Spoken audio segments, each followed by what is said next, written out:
ዛሬ የሀገርና ትውልድ ገንቢ ለሆኑት መምህራኖቻችን የምስራች ቀን ነው ሲሉ ከንቲባ አዳነች አቤቤ ተናገሩ።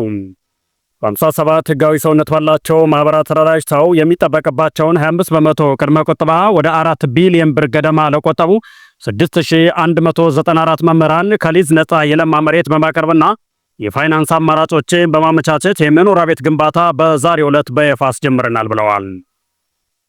በዚህም መምህራኑ 25 በመቶ በመቆጠባቸውና ቀሪው 75 በመቶ ከባንኮች ጋር የፋይናንስ አማራጮች እንዲመቻች በማድረግ ወቅታዊ አማካይ የሊዝ ዋጋው 24 ቢሊዮን ብር የሚገመት 40 ሄክታር መሬት በነፃ ቀርቧል ብለዋል። በተጨማሪም መንግስት ከ5 ቢሊዮን ብር በላይ የካሳ ወጪ በመሸፈን መምህራንን በማህበር በማደራጀት የዲዛይን ስራዎችን በማከናወን ኮንትራክተሮችን በመለየትና አስፈላጊውን ድጋፍ በማድረግ መምህራንም ድርሻቸውን ተወጣው ዛሬ የሳይት ዕጣ አውጥተው ተረክበዋል ብለዋል። ዛሬ ያስጀመርነው የመምህራን ቤት ግንባታ ያለምንም መስተጓጎል በተቀመጠበት የጊዜ ሰሌዳ እንዲጠናቀቅ ተገቢውን ክትትልና ድጋፍ ማድረጋችን እንቀጥላለን ብለዋል። ከመምህራን በተጨማሪ የተደራጁ ሌሎች የመንግስት ሰራተኞችም በርቱ ብለዋል። መጨረሻም አይቻልም አይሳካም ለሚሉ አሳስቦች ቦታ አሳሰጡ በፍጥነት ተደራጅታችሁ በመቆጠብና ፋና ወጊ ለሆናችሁ መምህራን የእንኳን ደስ አላችሁ መልእክት አስተላልፈው ተለያይተዋል።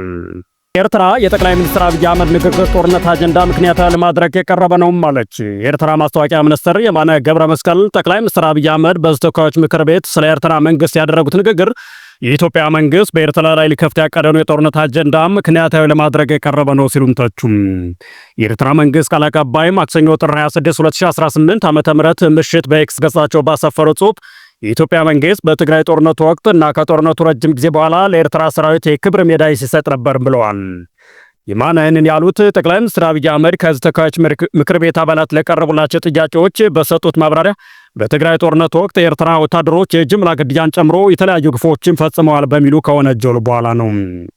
የኤርትራና የኢትዮጵያ ግንኙነቶች አከር የጠቀሰው ጠቅላይ ሚኒስትር አብይ በሁለቱ ሀገራት መካከል ግንኙነት ውስጥ ችግር የተፈጠረው መንግስታቸው በቀይ ባህር የባህር በር የማግኘት ጥያቄ በማንሳቱ እንዳልሆነም ተናግረዋል።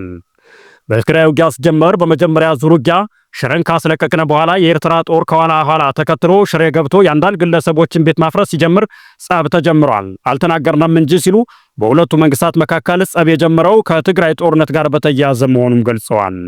በተጨማሪም የኤርትራ ወታደሮች አክሱም ውስጥ ወጣት በጅምላ መረሸናቸው እንዲሁም ማድዋና አዲግራት ከተሞች ውስጥ ፋብሪካዎችን እንዳወደሙና እንደዘረፉ ለምክር ቤቱ አባላት ተናግረዋል።